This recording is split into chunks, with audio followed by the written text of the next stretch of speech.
জন্য উনি ছুটে এসেছেন। আমাদের প্রিয় নেতা আল্লাহ সৈয়দ মোহাম্মদ শাহজাহান সাহেবকে প্রধান অতিথি হিসেবে বক্তব্য রাখার জন্য অনুরোধ জানাচ্ছি। সুদীবৃন্দ, মুসলমান এবং সে বছরের রাখার ভাই, আসসালামু আলাইকুম। আজকে বক্তব্যের কিছু নাই। আজকে আমরা আসছি ডাবানা মসজিদ। এটা ঐতিহ্যবাহী একটা মসজিদ বলতে গেলে। ডাবানা মসজিদটা প্রচারটা অনেক বড়, অনেক বিস্তৃত এলাকায়। এখানে ছিল বাস স্ট্যান্ড। ওই যে দূর দূরান্ত থেকে মানুষ আসতো, তাহলে কোথায় নামাজ পড়লো, ডাবানা মসজিদ আসতো। এটা ছিল নিকটতম মসজিদ। এই মসজিদে ছোট আকারে শুরু হয়েছিল, আস্তে আস্তে এটা সম্প্রসারণ বড় হয়েছে প্রয়োজনের তাগিদে।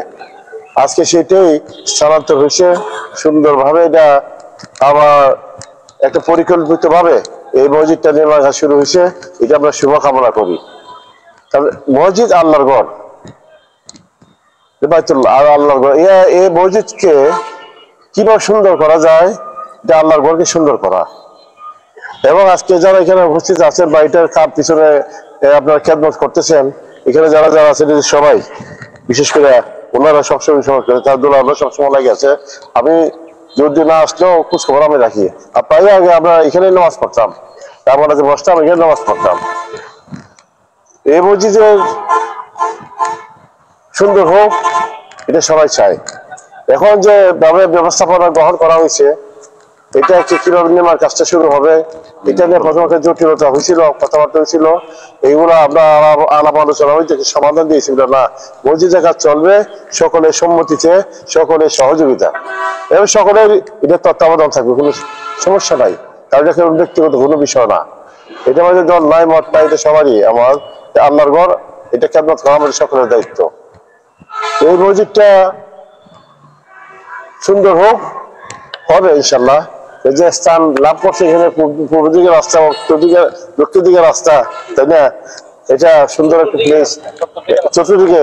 তারপর এইদিকে হাইওয়েটা যাবে, এখানে এটার পাশের এই সার্ভিস স্ট্যান্ড এটা পাশেই থাকবে। এতে গাড়ি পার্কিং করবে, মানুষ নামাজ আসবে, খুব সুযোগ সুবিধার সৃষ্টি হয়েছে। এটা হয়তো আর কাজ একটা করতে গেলে পরিশ্রম আছে, ত্যাগ দিকে আছে। ত্যাগ কিন্তু সমর্থন, নৈতিক সমর্থন সবারই থাকে, কিন্তু সবাই দিতে পারে না, পরিশ্রম সবাই করতে পারে না। এটা কিন্তু এই সকলের পক্ষে থেকে কিছু মানুষ এই দায়িত্বটা গ্রহণ করতে হয়, পালন করতে হয়। সেখানে যারা যারা আছেন ইতিমধ্যে আপনার দায়িত্বশীল ব্যক্তি, আপনার দায়িত্বশীলতা পরিচয় আপনারা দিবেন অবশ্যই, কারণ সবসময় লাগিয়ে আছেন, ভবিষ্যতে লাগিয়ে যাবেন, আশাবাদী। একবার কমিটি নিয়ে বেশ জটিলতা হইতো। এক্সচেঞ্জ ছিল আলী আহমদ, আমার বন্ধু মানুষ, ক্লাসমেট, পরে এডিশনাল চিফ ইঞ্জিনিয়ার রিটায়ার করলো। সেটা আমার চাইলে বললে, ভাই আমি যখন সমস্যা যাচ্ছে, কি সমস্যা? আমার মসজিদ কমিটি নিয়ে প্রায় স্থানীয় ভাবে কিছু একটা দায় জমা হয়ে যায়। কে সভাপতি হয়েছে, কে হইতো, কে না, এখানে আমার এই শেষ হয়েছে, এটা আমার টানে। এটাকে সমাধান হলো কি, আমার বলে এটা সভাপতি তুমি হয়ে যাও। আমি সুন্দর একটা প্রস্তাব দিছিল, ভাই ও তোমার বাড়ি মাধবপুরের লাগি, আমার বাড়ি মাধবপুর ওই নয় পাড়া আমার বাড়ি। আমি মাঝে মাঝে নামাজ পড়ি, তবে এখানে না। তাহলে এই যে সমাধানটা কি, তাহলে সমাধান আছে। মসজিদটা কি ডাবওয়ালা মসজিদ না? ডাবওয়ালা মসজিদ না, ডাবওয়ালা রাখার ওই যে মসজিদটা না, হ্যাঁ।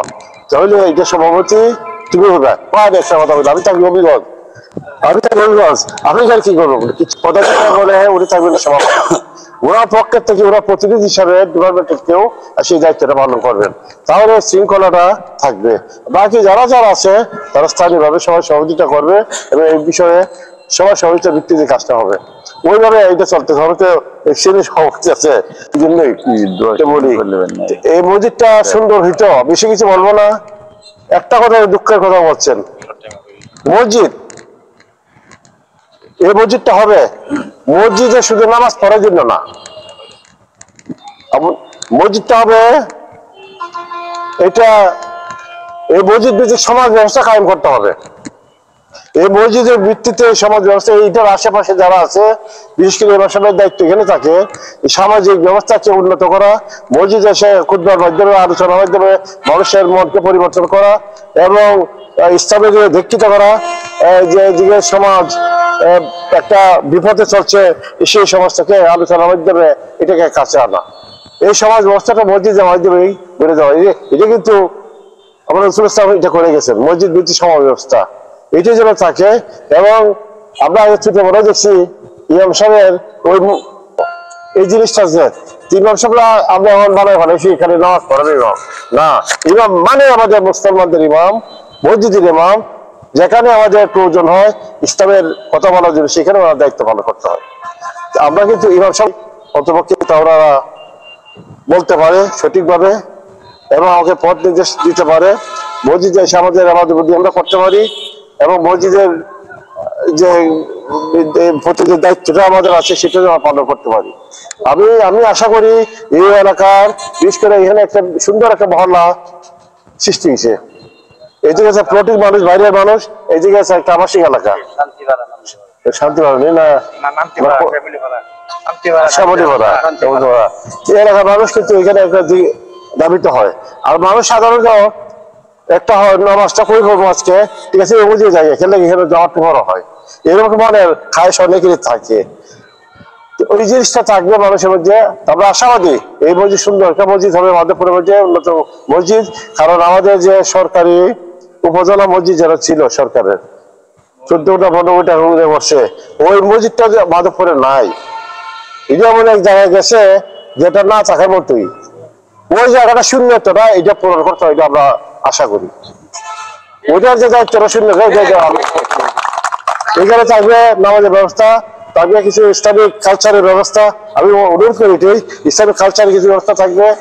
আর আরেকটা হয়তো পরামর্শ থাকবে, এখানে মসজিদে আসবে কারা, যারা নামাজ শিখবে পড়বে কোরআন শরীফ পড়তে আসবে, না পড়লে দিকে হয়তো না, এই শিখানোর ব্যবস্থা থাকবে একটা কি বলে বক্তব্য পাশাপাশি এটাও যেন থাকে।